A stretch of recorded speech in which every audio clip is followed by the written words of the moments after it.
পবিত্র ঈদে মিলাদুন্নবী সাল্লাল্লাহু আলাইহি ওয়াসাল্লাম ও ফাতেহা ইয়াজদাহুম উপলক্ষে আয়োজিত সুন্নি কনফারেন্স 2025 খাগড়াছড়ি টাউন হল প্রাঙ্গণে অনুষ্ঠিত হয়েছে। অনুষ্ঠানটির আয়োজন করে আহলে সুন্নাত ওয়াল জামায়াত খাগড়াছড়ি পার্বত্য জেলা।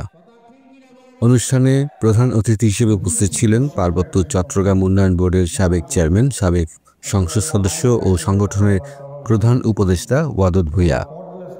সমাবেশের প্রধান মেহমান ছিলেন আন্তর্জাতিক খ্যাতিসম্পন্ন আলেম আল্লামা কাজী মুহাম্মদ মাইনুদ্দিন আশরাফি। অনুষ্ঠানে উদ্বোধন করেন সংগঠনের সাধারণ সম্পাদক সাজেদ মাহমুদ। বিশেষ বক্তা হিসেবে বক্তব্য দেন আহলে সুন্নাত ওয়াল জামায়াতের খাগড়াছড়ি সিনিয়র সহসভাপতি মোহাম্মদ আব্দুর রব রাজা।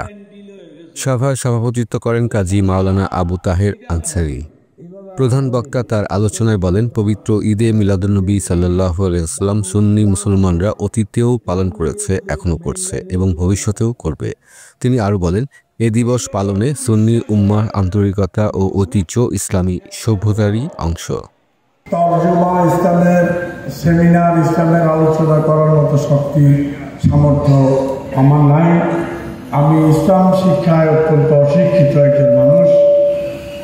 আপনাদের কাছে শিখে শুনে আস্তে আস্তে শিক্ষিত হওয়ার চেষ্টা করছি। আপনারা যে ইসলামের কাজ করে যাচ্ছেন, ইসলাম রক্ষায়, ইসলামের সম্প্রসারণে আপনারা যে কাজ করছেন, সেজন্য আমি আপনাদেরকে অত্যন্ত ধন্যবাদ জানাচ্ছি। আজকে যে সুন্নি কনফারেন্স করছেন, এরকম কনফারেন্সে একটা মহা উদ্যোগ।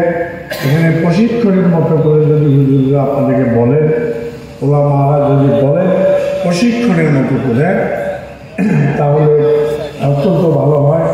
প্রধান মেহমান আল্লামা কাজী মুহাম্মদ মাইনুদ্দিন আশরাফি বলেন, এদেশে ইসলামের প্রকৃত ধারক বাহক আল্লাহর অলিগণ, তাদের সহি তরিকায় আহলে সুন্নাত ওয়াল জামাতের আকীদার মাধ্যমে প্রতিষ্ঠিত। সারা পৃথিবীতে শান্তি প্রতিষ্ঠা এবং নিরাপদ জীবনের পথ দেখিয়ে যাচ্ছে সুন্নি মতবাদ। সুন্নি মুসলমানদের বাদ দিয়ে শান্তি প্রতিষ্ঠার চিন্তা করা অবাস্তব। ধর্মীয় ও আধ্যাত্মিক আবহে অনুষ্ঠিত এই কনফারেন্সে হাজারো ভক্ত অনুরাগীর উপস্থিতিতে মহানবী হযরত মুহাম্মদ সাল্লাল্লাহু আলাইহি ওয়াসাল্লামের পবিত্র জীবন আদর্শ, চরিত্র এবং ফাতেহা ইয়াজদাহুমের গুরুত্ব তুলে ধরেন বক্তারা। মাসুদুল হক, কালচক্র 24।